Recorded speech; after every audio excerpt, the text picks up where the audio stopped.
من علم فيه وتعلم من أكرمه فهو مكرم وجزاء الحسنى إحسان.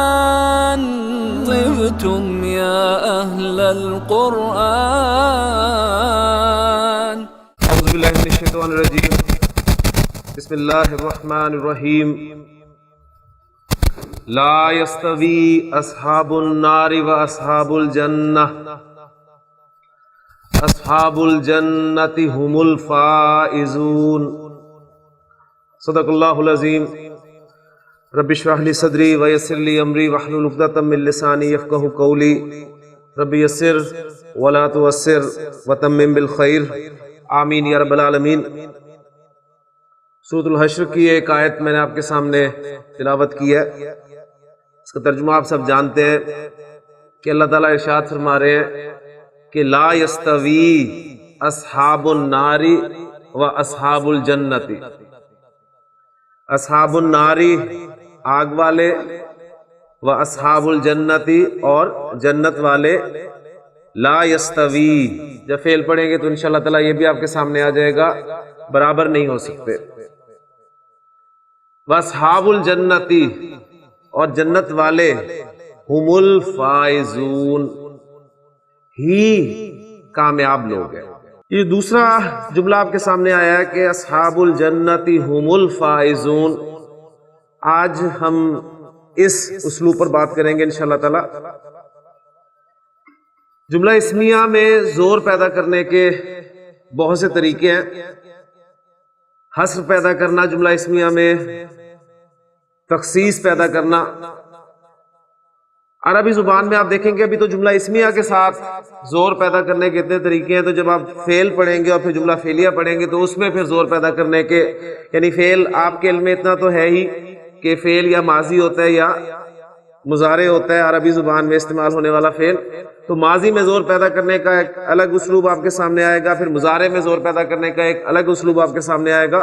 تو عربی زبان میں یہ جو زور پیدا کرنا جو مختلف انداز سے آپ کے سامنے آئے گا، اور اصل میں سمجھتا ہوں کہ خوبصورتی عربی زبان کی یہی ہے کہ ایک زور پیدا کرنا ہی جو ہے اس کے مختلف طریقے آپ کے سامنے آ رہے ہیں. آپ نے دیکھا کہ جملہ اسمیہ میں ہم نے زور پیدا کیا، خبر کو مقدم کر دیا، مبتدا کو مؤخر کر دیا، زور پیدا ہو گیا. پھر آپ نے زور پیدا کرنے کے لیے انا کا استعمال کیا یا لام کا استعمال کیا. مزید زور پیدا کرنے کے لیے ان دونوں کو استعمال کر دیا. پھر حصر کا مفہوم پیدا کیا آپ نے انا ما کے ذریعے سے، وہ بھی آپ کے سامنے اسلوب آ چکا ہے. تو آج ایک اور اسلوب آپ کے سامنے آ رہا ہے، اس پر ہم اب بات کرتے ہیں. اور انشاءاللہ تعالیٰ پھر یہ آیت اور اس جیسی قرآن مجید میں استعمال ہونے والی اور بھی آیات آپ کی سمجھ میں آئیں گی انشاءاللہ تعالیٰ. ایک سادہ جملہ آپ کے سامنے لکھ رہا ہوں کہ اللہ مبتدا کے طور پہ لا رہا ہوں میں اسم اللہ کو. تو مبتدا آپ کو پتہ ہے معرفہ ہوتا ہے اور حالت رفع میں ہوتا ہے. تو اسم اللہ مبتدا بن رہا ہے، اور اللہ کے بارے میں آپ کو خبر دے رہا ہوں کہ اللہ غفور، اللہ بہت بخشنے والا ہے. اچھا، اب یہاں پہ جو میں بہت کا ترجمہ کر رہا ہوں وہ کیوں کر رہا ہوں؟ اس لیے کہ اللہ کی بات ہو رہی ہے؟ نہیں، اصل میں یہ جو آپ لفظ دیکھ رہے ہیں غفور، اس وزن پر آنے والے ذرا الفاظ پر غور کریں. ایک غفور آپ کے سامنے آ گیا، ایک لفظ دیکھیں آپ صبور.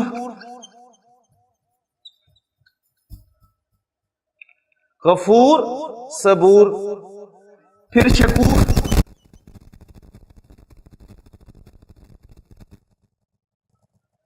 پھر اسی طرح کفور،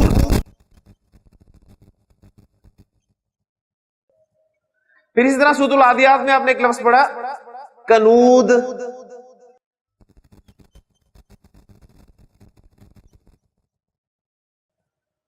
پھر ایک لفظ استعمال ہوا ہے قرآن مجید میں شیطان کے لیے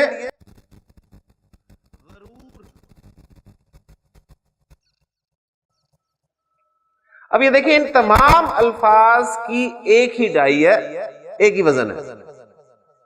غفور، صبور، شکور، کفور، کنود، غرور، یعوس وغیرہ وغیرہ بہت سارے الفاظ آپ کو ملیں گے. اس لفظ میں یہ بہت جو ہے یہ بلٹ ان، یہ بہت زیادہ کا مفہوم اس لفظ کے اس ڈائی کے اندر شامل ہے. یعنی یہ جو آپ کے سامنے ڈائی آ رہی ہے نا، یعنی ایک پیٹرن آ رہا ہے، ایک وزن آ رہا ہے آپ کے سامنے، اس وزن کے اندر یہ بہت کا مفہوم جو ہے وہ پہلے سے ہی شامل ہے. تو اس لیے میں ترجمہ کر رہا ہوں اللہ غفور، اللہ بہت بخشنے والا ہے. اس اعتبار سے صبور کا ترجمہ کیا ہوگا؟ بہت صبر کرنے والا. دیکھیں صبر کرنے والا تو صابر بھی ہوتا ہے، ٹھیک ہے. اب صابر اور صبور میں کیا فرق ہے؟ صابر صبر کرنے والا اور صبور بہت صبر کرنے والا، اور یہ بھی اللہ کی ایک صفت ہے، ٹھیک ہے. اور صبر کے بنیادی معنی ہوتے ہیں رک جانا. یعنی آپ دیکھیں اللہ تعالیٰ ہماری غلطیوں پر ہمیں پکڑتا نہیں ہے، وہ رکا رہتا ہے، وہ ہمیں مہلت دیتا رہتا ہے. شکور، شکور کا لفظ انسان کے لیے بھی استعمال ہوتا ہے اور اللہ کے لیے بھی استعمال ہوتا ہے. اگر یہ انسان کے لیے استعمال ہوتا ہے اس کے معنی ہوتے ہیں شکر کرنا. شاکر شکر کرنے والا، اور شکور بہت زیادہ شکر کرنے والا. لیکن یہ لفظ اللہ کے لیے بھی استعمال ہوا ہے، اور اللہ کے لیے جب یہ لفظ استعمال ہوگا تو اس کے معنی ہوں گے بہت قدر کرنے والا. اللہ تعالیٰ بہت قدر کرنے والا ہے. آپ اللہ کے لیے کوئی قدم اٹھاتے ہیں، کوئی سٹیپ لیتے ہیں، اللہ تعالیٰ آپ کے اس سٹیپ کی قدر کرتا ہے. کفور، کافر انکار کرنے والا، اور کفور کیا ہوگا؟ بہت زیادہ انکار کرنے والا، یعنی بہت ناشکرا. یعنی کفر جو ہے وہ شکر کے معنی میں جب آتا ہے تو یعنی ناشکری مفہوم ہوگا اس کا. تو کفور کے معنی ہوں گے بہت زیادہ ناشکری کرنے والا. اسی طرح کنود، اس کے معنی بھی ناشکری کرنا کہ یہ تو بہت زیادہ ناشکرا. ان الانسان لربہ لکنود، یقیناً انسان تو اپنے رب کا بڑا ہی ناشکر ہے. اب یہ دیکھیں سارے الفاظ ہمیں ایڈ کرنے پڑیں گے اس کنود کے وزن کو بھی ظاہر کرنے کے لیے، اس انا کو بھی ظاہر کرنے کے لیے، اس لام کے معنی کو بھی ظاہر کرنے کے لیے. اب یہ آپ کو گرامر بتائے گی. الفاظ کے چند الفاظ کے معنی یاد کر لینے سے آپ کو یہ اسلوب پتہ نہیں چل سکتا، ذہن میں رکھیے گا. غرور، غین کی زبر کے ساتھ. ایک لفظ غرور بھی استعمال ہوتا ہے غین کی پیش کے ساتھ، اس کے معنی ہوتے ہیں دھوکہ. اور جو غرور ہے غین کی زبر کے ساتھ، اس کے معنی ہے بہت زیادہ دھوکہ دینے والا. تو شیطان کے لیے قرآن مجید میں اللہ تعالیٰ نے یہ لفظ استعمال کیا کہ شیطان جو ہے یعنی تم میں وہ سب سے بڑا دھوکے باز، دیکھو اللہ کے بارے میں دھوکے میں نہ ڈال دے. تو غرور غین کی زبر کے ساتھ. تو اللہ غفور، اللہ بہت بخشنے والا ہے. تو یہ جو ترجمہ میں نے بات شروع ہوئی تھی کہ یہ بہت کا مفہوم میں کہاں سے لا رہا ہوں، اس لیے نہیں لا رہا کہ بات اللہ کی ہو رہی ہے. اصل میں اس وزن میں وہ بہت کا مفہوم شامل ہے. قرآن مجید میں یہ بھی تو ہے نا اللہ غافر الذنب، غافر بخشنے والا. تو اللہ غافر الذنب، اللہ گناہوں کا بخشنے والا ہے. لیکن اللہ غفور، اللہ بہت بخشنے والا بھی ہے. پھر اسی طرح آپ ایک دیکھیں گے غفار، وہ بھی وہی میٹیریل ہے غین فارا، اس میں بھی یہ بار بار کا مفہوم ہوتا ہے بہت زیادہ.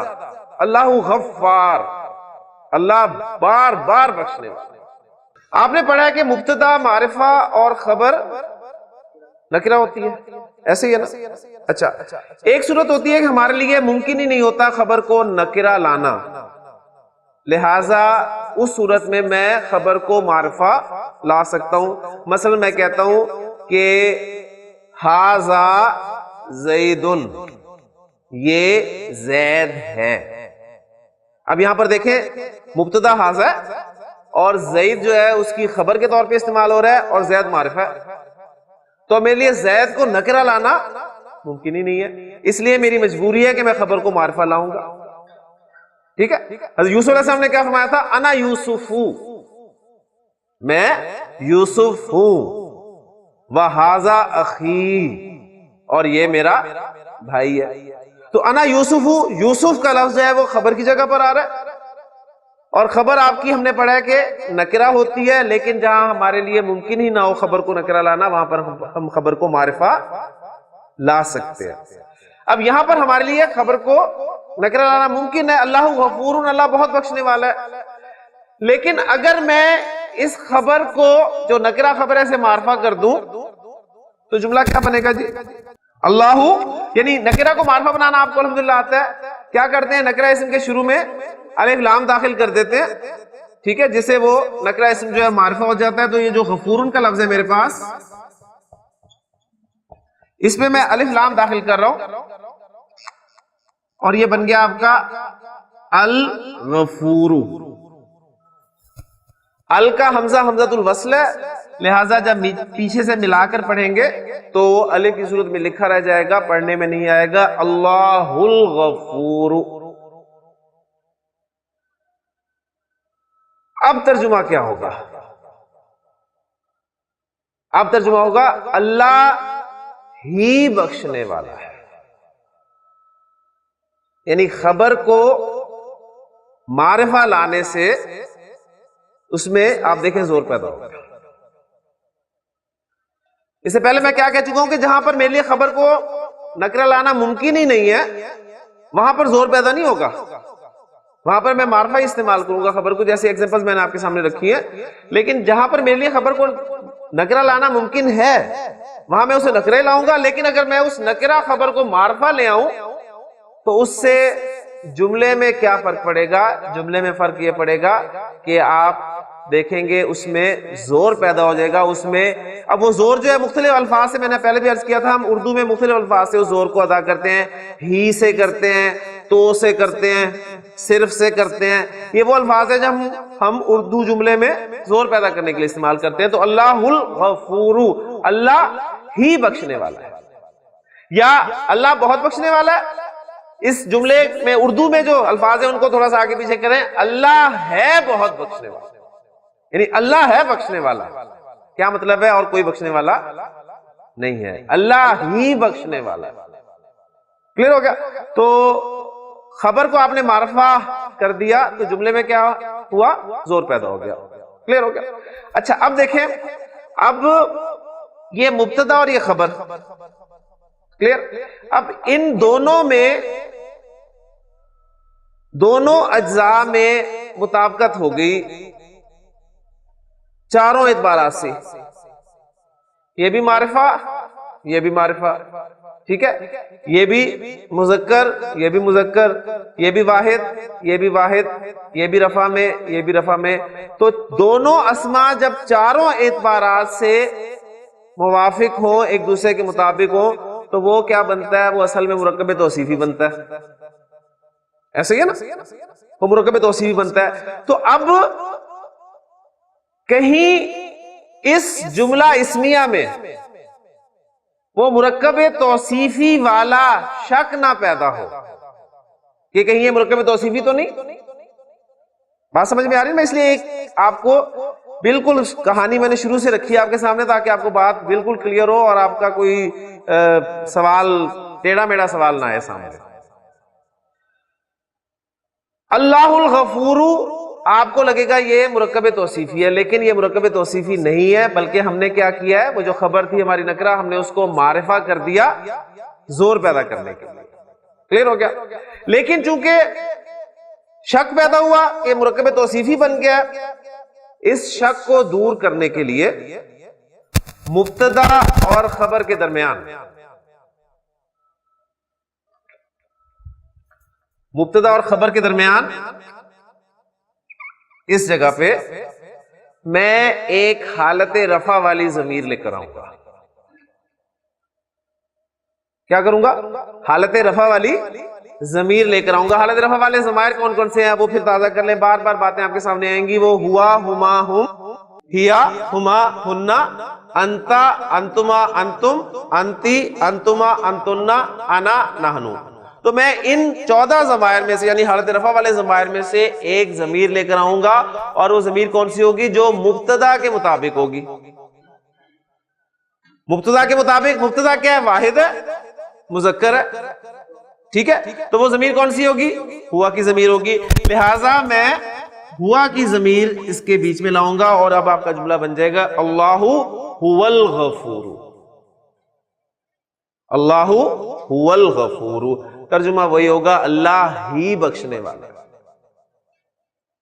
کلیئر ہو گیا؟ یعنی اگر میں یہ نہ بھی لاتا تو اللہ الغفور کا ترجمہ بھی وہی تھا، لیکن میں نے مرکب توصیفی سے اس کی مماثلت جو تھی پیدا ہو رہی تھی اسے بچانے کے لیے ایک حالت رفع والی ضمیر مبتدا کے مطابق رکھ دی، جس سے اب وہ جو مرکب توصیفی موصوف اور صفت والا پہلو آپ کے سامنے آ رہا تھا وہ آپ کو سمجھ میں آ گیا کہ نہیں یہ موصوف اور صفت نہیں بلکہ یہ مبتدا اور خبر ہی ہے۔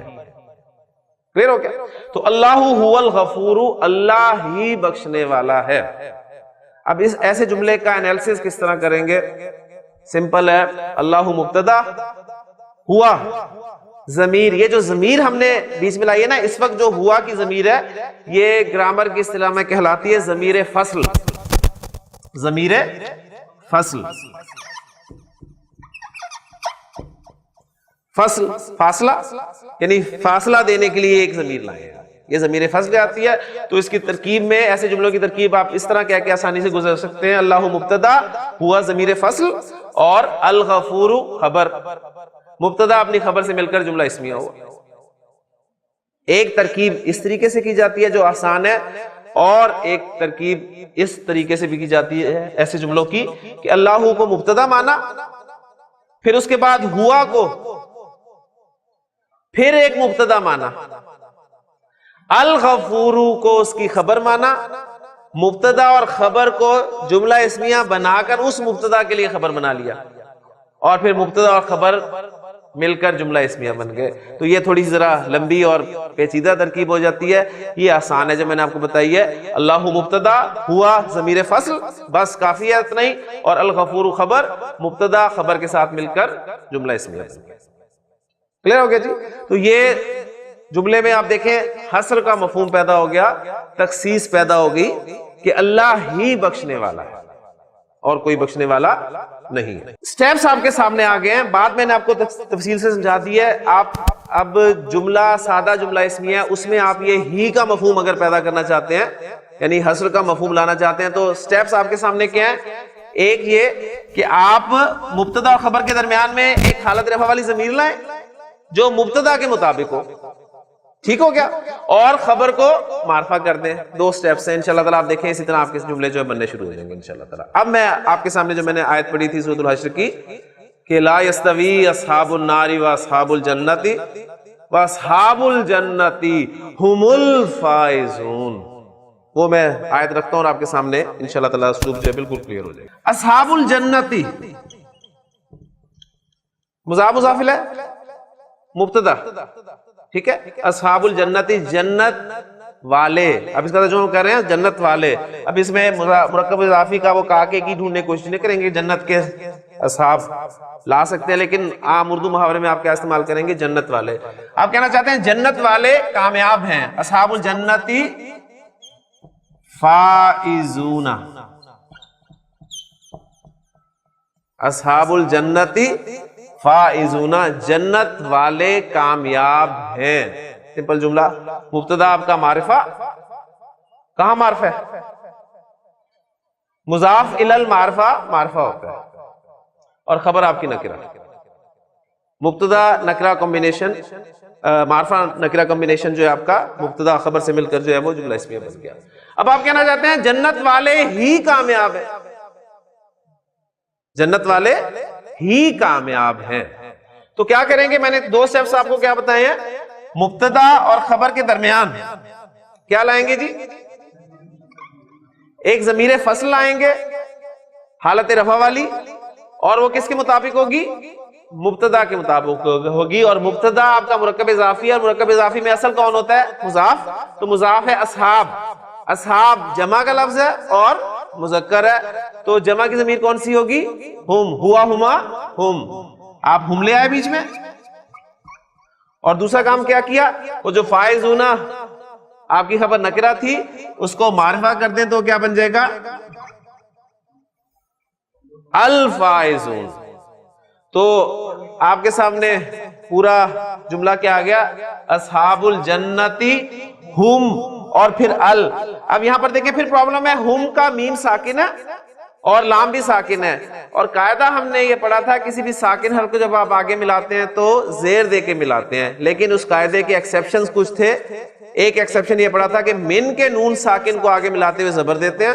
تو اب نوٹ کر لیں گے جو ہم ہے اس کے میم ساکن کو آگے ملانے کے لیے پیش دیتے ہیں. تو اصحاب الجنتی ہم الفائزون، جنت والے ہی کامیاب ہیں، یعنی جنت والے ہیں کامیاب، جنت والے ہیں کامیاب، جنت والے ہی کامیاب. قرآن مجید میں اللہ تعالیٰ نے یہ بھی بیان فرمایا کہ فمن زحزح عن النار، جسے آگ سے بچا لیا گیا، وادخل الجنت، اور جنت میں داخل کر دیا گیا، فقط فاز، تو وہ کامیاب ہے. یعنی ایک کامیابی کا تصور میرا ہے، آپ کا ہے، ہم سب کا ہے. ہمارے نزدیک کامیاب کون ہے؟ یعنی ہم یہی کہیں گے جی فوری طور پہ نظر ہماری جاتی ہے دنیا کے اعتبار سے، جو جس کے پاس پیسہ ہے اور اچھا بزنس ہے، شہرت ہے، یہ سب کچھ ہے تو وہ کامیاب ہے. ڈگری ہے بڑی سے بڑی. ایک یعنی اسٹوڈنٹ کا کامیابی کا تصور کچھ اور ہوگا، ایک بزنس مین کی کامیابی کا تصور کچھ اور ہوگا، اسی طرح کسی اور فیلڈ سے تعلق رکھنے والے شخص کا کامیابی کا تصور کچھ اور ہوگا. یہ ہمارے اصل میں کامیابی کے تصورات ہے. اللہ تعالیٰ کامیابی کسے قرار دیتا ہے؟ اللہ تعالیٰ تو کامیابی اسے کہتا ہے کہ فمن زحزح عن النار، جسے آگ سے بچا لیا گیا، وادخل الجنت، اور جنت میں داخل کر دیا گیا، فقد فاز، تو کامیاب وہ ہے، یعنی وہ کامیاب ہو گیا. ہمیں کوئی ڈگری، کوئی پیسہ، کوئی سٹیٹس کی بات نہیں کی، صرف یہ کہا گیا کہ جنت میں داخل کر دیا گیا تو کامیاب ہے. تو یہاں بھی وہی الفاظ آ رہے ہیں کہ اصحاب الجنتی ہم الفائزون، جنت والے ہی کامیاب. تو یہ تھا جی آپ کا جملہ اسمیہ میں حصر پیدا کرنا. الحمدللہ بات سمجھ میں آ گئی ہے. اب مزید کچھ جو ایگزامپلز دیکھ لیتے ہیں. جملہ ہے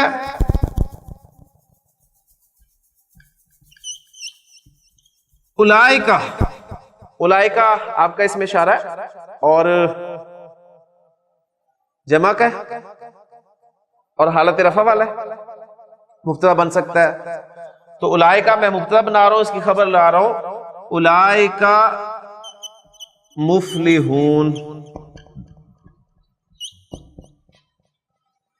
یہ فلاح پانے والے ہیں. اب اولئک کا ترجمہ تو وہ ہوتا ہے، لیکن میں ترجمہ کر رہا ہوں یہ فلاح پانے والے ہیں. تو فلاح کوئی معمولی چیز نہیں ہے، ذہن میں رکھیے گا. جسے فلاح مل گئی، کامیابی مل گئی، تو وہ عظیم کہلائے گا. تو اس لیے میں اولئک کا لفظ استعمال یہاں پر کر رہا ہوں. اولئک مفلحون، وہ فلاح پانے والے ہیں یا یہ فلاح پانے والے ہیں. اس جملے میں میں حصر کا مفہوم پیدا کرنا چاہتا ہوں، یعنی کہنا چاہتا ہوں کہ یہ ہی فلاح پانے والے ہیں یا یہ ہیں فلاح پانے والے. ٹھیک ہے، یعنی these are the successful. Clear ہو کیا؟ اس مفہوم کو میں کیسے لاؤں گا؟ مبتدا اور خبر کے درمیان ضمیر لاؤں گا. کون سی؟ ہم کی، اس لیے کہ وہ مبتدا کے مطابق ہے، اور ہم کی ضمیر کے بعد میں خبر کو معرفہ کر دوں گا اور ہم کے میم ساکن کو آگے ملانے کے لیے پیش دوں گا. تو یہ جملہ آپ کے سامنے بن جائے گا اولئک ہم المفلحون. تو اللہ تعالیٰ نے متقین کو جس طرح سورۃ البقرہ میں ڈیفائن کیا کہ متقین کون ہے، الذین یؤمنون بالغیب، ایک صفت ان کی ہے، وَيُقِيمُونَ الصَّلَاةَ دوسری صفت، وَمِمَّا رَزَقْنَاهُمْ يُنْفِقُونَ تیسری صفت، پھر وَالَّذِينَ يُؤْمِنُونَ بِمَا أُنزِلَ إِلَيْكَ وَمَا أُنزِلَ مِن قَبْلِكَ چوتھی صفت، وَبِالْآخِرَةِ هُمْ يُوقِنُونَ 5ویں صفت، ایسی صفات رکھنے والے متقی کہلائیں گے. ایک متقی کا تصور میرے اور آپ کے نزدیک بھی ہے. ایک گیٹ اپ ہمارے سامنے آ جاتا ہے جی فلاں شخص متقی ہے، لیکن اللہ تعالیٰ متقی کسے کہہ رہا ہے؟ جس میں یہ صفات ہوں گی. اور پھر ایسے ہی لوگوں کے بارے میں فرمایا اولئک علی ھدی من ربہم، یہ وہ لوگ ہیں جو اپنے رب کی طرف سے ہدایت پر ہیں. واولئک ھم المفلحون، اور یہ ہی کامیاب ہیں. یعنی یہ ہیں کامیاب لوگ. کامیاب لوگ دیکھنے انہیں دیکھو. کلیئر ہو گیا جی؟ اب اس میں جو ایگزامپلز آپ کے سامنے آئی ہیں، بات میں سمجھتا ہوں انشاءاللہ تعالیٰ کلیئر ہو گئی ہوگی. ایک دو ایگزامپلز آپ خود بنائیں. جی میں اگر آپ سے کہوں کہ قرآن حق ہے، اس کی عربی کیا ہوگی؟ قرآن حق ہے. القرآن حق. اب میں کہنا چاہتا ہوں قرآن ہی حق ہے.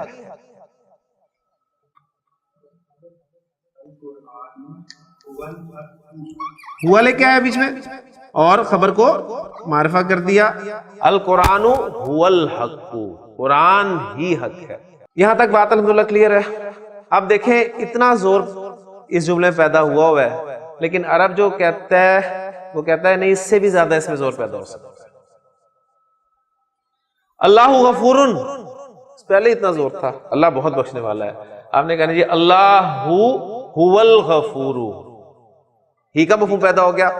اب دیکھیں اس جملے میں ہم مزید تاکید پیدا کر سکتے ہیں انا کے ذریعے سے.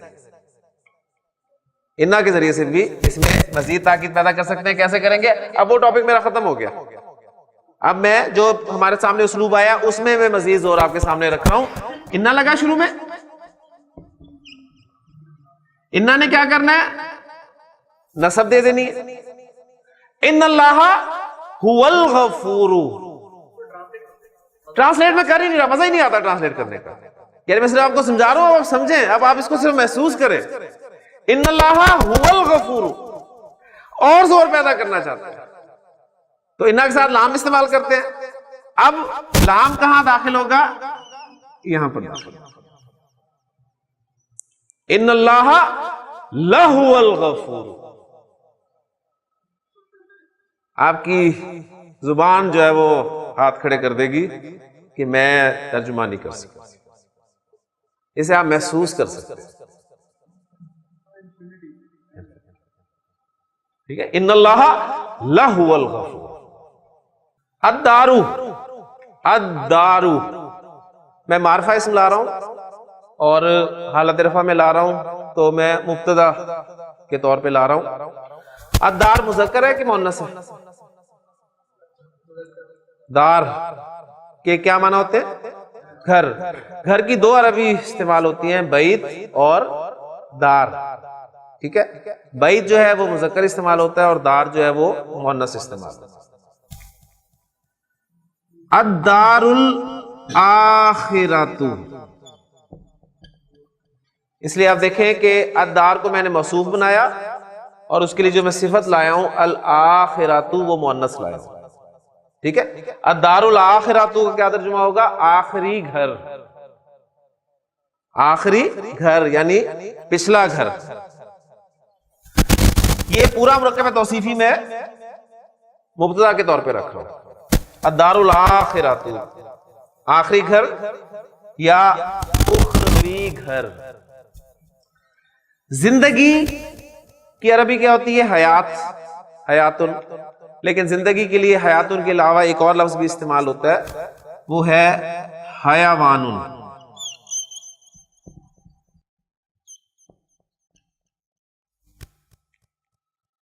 حیوانن یہ بھی زندگی کے معنی میں استعمال ہوتا ہے. یعنی زندگی کے لیے آپ عربی میں جو الفاظ دیکھیں گے اس میں ایک حیات کا لفظ ملے گا، حیاتن، اور دوسرا حیوانن. تو ترجمہ کیا ہوا اس کا جی؟ الدار الاخرۃ حیوانن، اخروی گھر زندگی ہے. اس جملے میں حصر کا مفہوم پیدا کرنا چاہتا ہوں. میں کہنا چاہتا ہوں اخروی گھر یا آخری گھر ہی اصل زندگی ہے. تو کیا کروں گا جی؟ مبتدا اور خبر کے درمیان میں ضمیر فصل لاؤں گا، اور ضمیر فصل کس کے مطابق ہوگی؟ مبتدا کے مطابق ہوگی، اور مبتدا مرکب توصیفی ہے، اور مرکب توصیفی میں اصل حیثیت کس کو حاصل ہوتی ہے؟ موصوف کو، لہذا موصوف کے مطابق میں ضمیر لاؤں گا، اور میں نے ابھی آپ کو بتایا کہ موصوف جو ہے الدار وہ مؤنث ہے، لہذا ضمیر کون سی آئے گی؟ ہیا کی، ہوا، اور اس کے اپوزٹ جو ہے وہ ہیا۔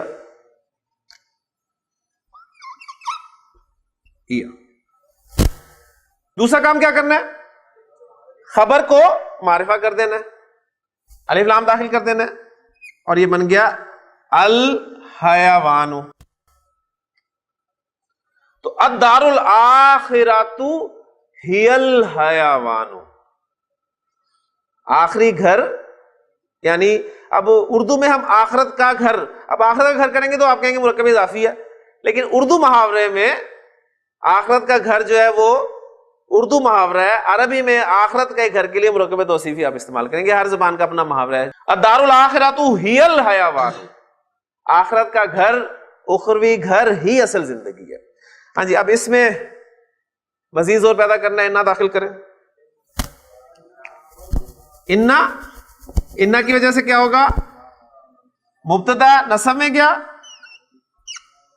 مبتدا یعنی موصوف نصب میں گیا تو صفت تو فالو کرتی ہے موصوف کو، وہ بھی اسے دیکھ کر حالت نصب میں چلے گی۔ تو ان دار الاخرۃ ہی الحیوان، مزید زور پیدا کرنا چاہ رہے ہیں، لام داخل کریں گے، لام کہاں داخل ہوگا؟ ہیا پہ۔ تو ان دار الاخرۃ لہی الحیوان، ترجمہ نہیں کروں گا۔ اب دیکھیں اللہ تعالیٰ آخرت انہی الفاظ کے ساتھ سمجھا رہے ہیں کہ وما ہذہ الحیات الدنیا الا لہو ولعب، یہ دنیاوی زندگی تو صرف کھیل اور تماشا ہے۔ وَإِنَّ الدَّارَ الْآخِرَةَ لَهِيَ الْحَيَوَانُ لَوْ كَانُوا يَعْلَمُونَ۔ اصل الفاظ جو ہیں وہ یہی ہیں کہ کاش یہ لوگ جان لیں جی۔ انشاءاللہ کل ہم جملہ اسمیہ کو منفی بنائیں گے، اور پھر انشاءاللہ تعالیٰ ایک دو ٹاپکس ہمارے اور ہیں جملہ اسمیہ کے، اس کے بعد ہمارا فعل شروع ہو جائے گا۔ سبحانک اللہم و بحمدک، اشہد ان لا الہ الا انت، استغفرک و اتوب الیک۔ من علم فيه وتعلم من أكرمه فهو مكرم وجزاء الحسنى إحسان. طبتم يا أهل القرآن.